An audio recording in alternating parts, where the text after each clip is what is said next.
to get all the insight on Mutant TV. Welcome back, MVP. It's time for another edition of the Guerrilla Filmmakers Cookbook.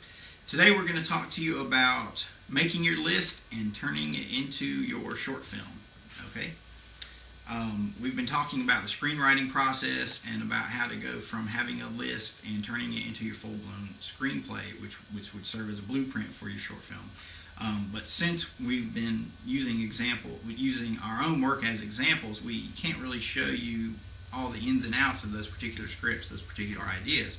So we thought we'd share one with you today where we can go behind the scenes, where it doesn't matter if we give you spoilers or whatnot. So before I get too far going on that, let me make sure I introduce everybody. I'm Streebo Magic, and with me here today we've got Johnny Brento. I didn't know you were going to do that. Sorry. Yeah. Effects, producer, any other titles you want to throw in there? Can I put like an extra initial? Johnny Abrams. No, that's cool. Yeah, it's all around handler of shit.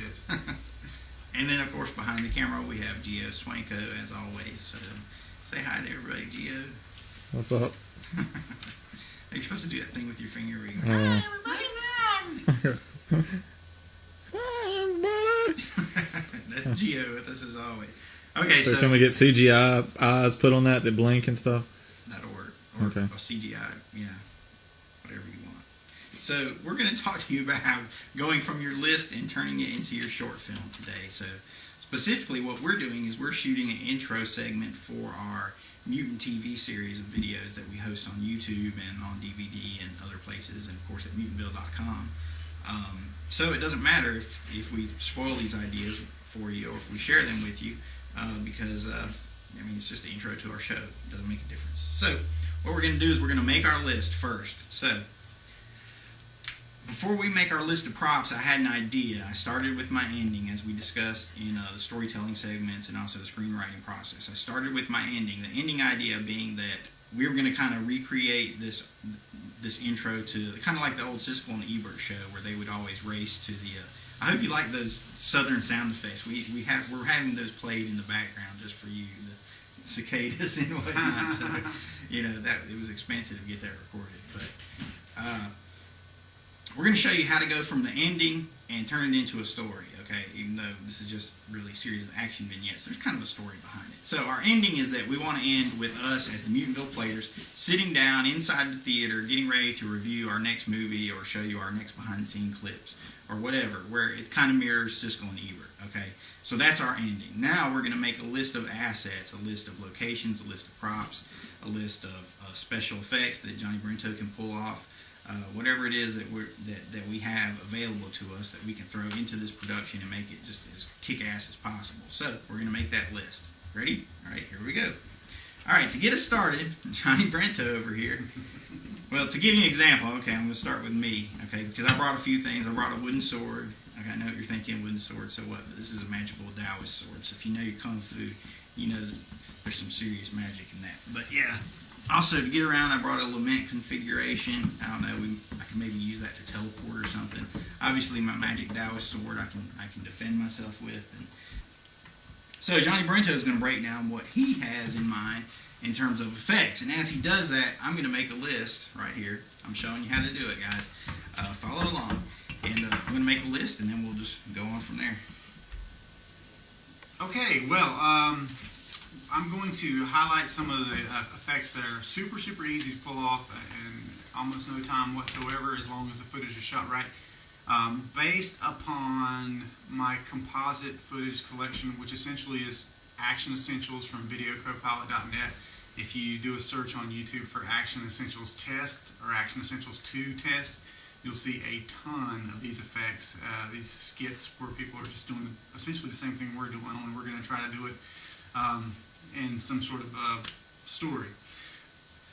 Basically, anything to do with gun blasts, smoke, fire, explosions, cracks, blood hits, particle hits, dust, fog.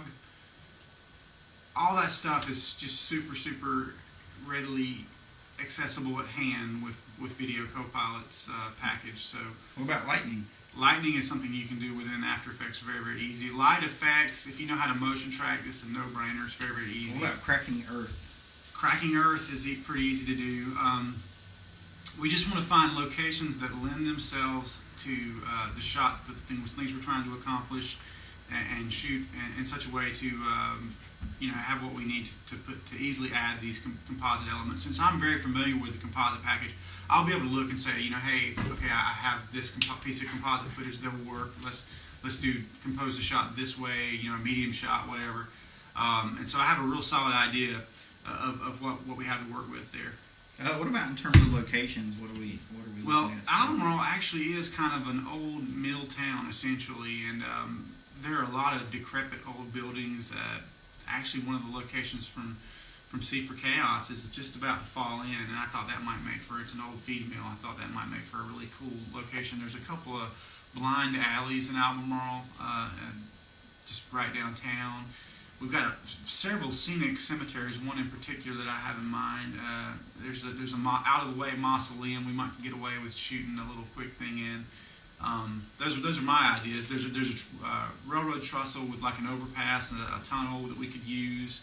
And I'm sure you guys both have some ideas of places we could shoot some stuff. Those are the general categories. There's tons of effects in each of those. I think I mentioned blood hits. What about the blades popping out? Oh, pop out. Well, that's really not a composite effect per se. I mean, it's something that I can. But it's an asset. Okay, so yeah, pop out blades, animated opponents, monsters, zombies, ninjas. Because it's going to be tongue in cheek. That's kind of the whole feel of it, So we can kind of go a little bit out there as far as the kinds of things that we glom onto. Where are you getting ninjas from? Just animated figures that I can do. Did you say mummies? I didn't, but I could probably pull a mummy off. Okay. An animated mummy. I mean, it's going to be, Animated. And we'll grade this whole thing pretty heavily, so it'll pull these elements together. I mean, you don't really need to grade it with the video copilot stuff, but animated things we're using Poser. I'm a big Poser user, obviously. Not to say that I am a Poser. We would never think that. But yeah, it's possible to do that. And we don't want to. I would just say we don't want to make them. If the screen time is short, you get away with Poser figures. If you don't want to make that too lengthy, because then of course you bury yourself under tons of work. But something short and small, Sounds like a plan. Gun wielding, SWAT guys, I can do that with Poser. Things like that. Whatever. Okay, we'll pass the mic back over this way here for a second. That's the mic. Thank you very much, Chick. Johnny Brento. Now we have completed our list, guys. We wrote down as each one of us was speaking. We made our list of props, locations, effects, little things that we have available to us. So we're going to take our ending, take our story idea, our ending being that we want to wind up with us here at Mutantville Players, seated, ready to review our next film. And how are we going to turn that into a story? Well, what I had in mind was, Johnny Brento, you got a DVD you can hand to me just to use as a prop here. I was thinking, let's do a riff on Highlander. Okay, we're piping in lovely dog sound effects for you now, so bear with us here, folks. Okay, this is no budget. You knew that signing up. Okay, I was thinking a riff on Highlander. Okay, since we have the three of us as actors today, I told everybody to bring kind of a Matrix-style wardrobe. Realistic wrestling page sound effects piped in by Johnny Brento there. I told everybody to bring a Matrix-style wardrobe. So what I was thinking was that, like a la Highlander, that we would just be wandering around, in our locations, wherever that be, and then one of us would encounter the other. Say it started with me or Brent, and then Brent was walking by one of these locations we talked about, the mausoleum or the old building. And then I walked out and he saw me, and we're just in our regular garb. But then, I pulled out the CD, so he's like, oh, okay, so it's on. So then all of a sudden we start fighting with each other and shooting and pulling out swords, and we can get our cool costumes on and everything. And then we both get blasted from the side. The camera would swing over and it's Geo coming in. He's got his guns and stuff. He gets the CD and he runs off. So then all of us are running together, and we race until we get here into the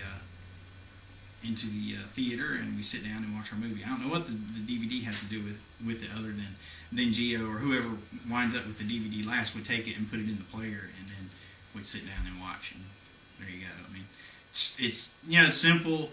Simple idea, utilizes the players we have available to us today, which is the three of us. We can put in whatever kind of effects, whatever Brent feels like he wants to work with, whether it's fire, lightning, explosions, guns. Give us a little bit of action and stuff. Uses our locations, and it all ties back together with the idea that we are storytellers, that we are here to review a film for you. We're acting as reviewers at that moment or whatever, and it recalls the old Siskel and Ebert thing. So there you go. That's my idea.